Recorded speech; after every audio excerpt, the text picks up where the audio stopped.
پرېږدي او کوم شی چې مستحب هغه لازم او فرض ګڼي، ځان یې په دین کې بدعات جوړ کړي، داسې کس پسې مونځ کول دا حرام دی او مکروه تحریمي دي. دا درې هغه کسان دي چې دې پسې مونځ نه کېږي. او په حدیث کې راځي پیغمبر علیه الصلاة والسلام فرمایي لعن رسول الله صلی الله علیه وسلم ثلاثه،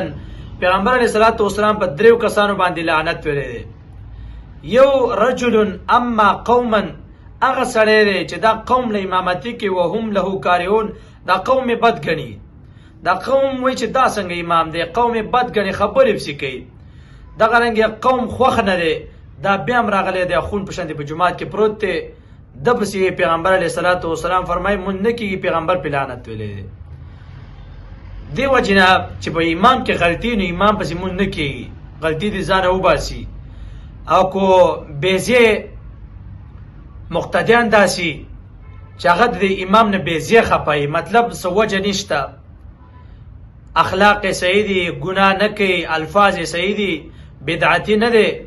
اخلاق او د هر څه نه برابر دی، اخستل خرڅول خوراک سکا کې برابر دی، قوم مصبیم نه لګي، نو دا بیا د قوم غلطي په داسې امام باندې پیغمبر بیا لعنت نه دی ویلی. خو چې کوم امام غلطي کوي نو هغه باندې پیغمبر علیه الصلاة والسلام لعنت ویلی دی. دویم هغه زنانه چې کوم زنانه د خپل خاوند څخه شپه کي او دا خاوند د ښځې نه خپوي، نو پیغمبر علیه الصلاة والسلام په داسې زنانه باندې په داسې ښځه باندې لعنت ویلی دی. او دریم هغه انسان چې کله اذان کیږي او دی واوري چې حی علی الفلاح، دا اذان واوري، دا بیا په کور کې پروت دی، جومات ته نه ځي، عذر یې نشته،